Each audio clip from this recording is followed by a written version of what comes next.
The message was simple. It was strange.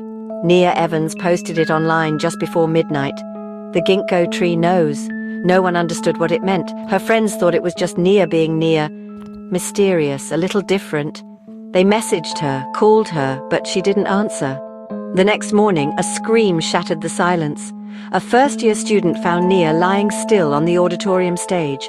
Teachers rushed in. Students gathered, fear and confusion spreading. The school's usual energy vanished, replaced by a heavy, cold feeling. Nia, the quiet girl from America, was gone. Her last words, "The ginkgo tree knows," hung in the air, a puzzle no one could solve. The auditorium became a crime scene. Police arrived, yellow tape blocking the stage.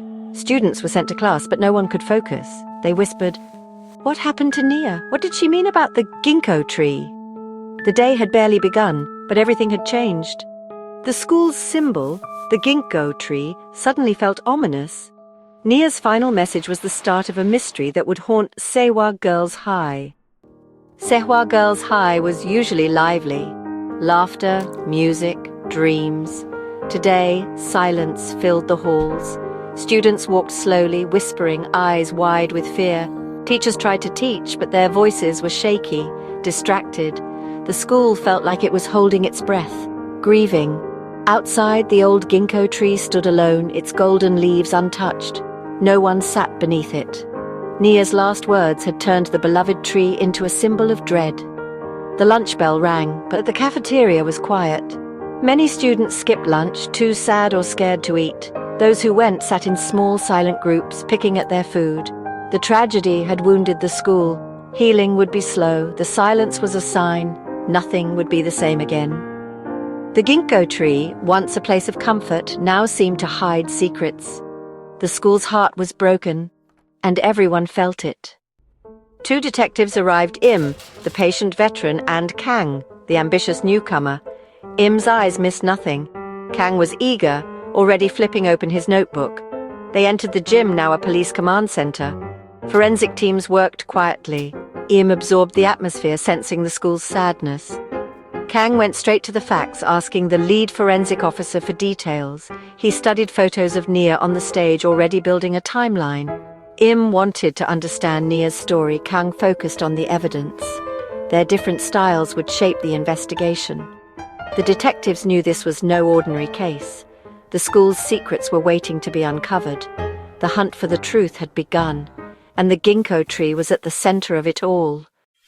On a table, evidence bags waited. Detective Kang examined a silver ginkgo leaf earring, bent, as if torn off. "Found near the body," the forensic officer said. Kang made a note possible struggle. Next, a torn diary page in Nia's handwriting. "Some secrets are too heavy to carry alone. Soon, I have to put the stones down. I hope she understands." Detective Im read over Kang's shoulder. This wasn't random. Nia planned to reveal a secret. The secret was somewhere in the school with a student or teacher. The diary page pointed to motive. This was no accident. Kang said, "We need the rest of this diary, and we need to find out who she is."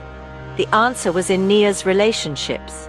The earring and diary page were the first clues. A conflict, a secret, another person.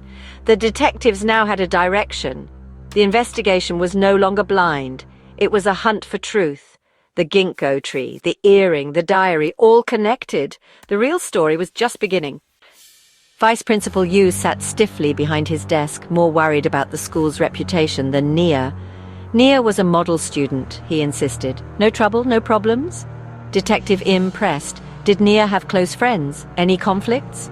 Yu hesitated, then mentioned Sun Mi Park, Nia's best friend. No serious problems, he claimed. Kang brought up the diary's mention of a secret. Yu denied knowing anything, shutting down further questions. Miss Jiang, Nia's homeroom teacher, entered, eyes red from crying. Nia was private, she said, but seemed worried lately. When asked about Sunmi, Miss Jiang revealed the truth. The girls had a big fight last week. Sunmi was seen crying. The contradiction was clear. Someone was hiding something. The detectives realized the school was protecting its image, not the truth. Sunmi Park became their next focus. The secret was close, and the ginkgo tree still watched in silence. The detectives left with more questions. Vice Principal Yu denied problems. But Miss Jiang spoke of a fight. The school wanted to protect itself, but a girl was dead. Detective Im watched students leaving, knowing the truth was among them. Kang reviewed the clues. Nia, Sunmi, a fight, a secret, a torn earring, a diary page. The pieces were connecting, but the picture was incomplete. Sunmi was now the key. She was the she in the diary. What was the secret? Was it worth killing for? As they passed the ginkgo tree, its golden leaves whispered in the wind. Nia's last message echoed, "The ginkgo tree knows." The tree had seen everything, a silent witness to secrets and lies. The case was just beginning. The school's quiet halls held the answers, and the ginkgo's whisper was only the start.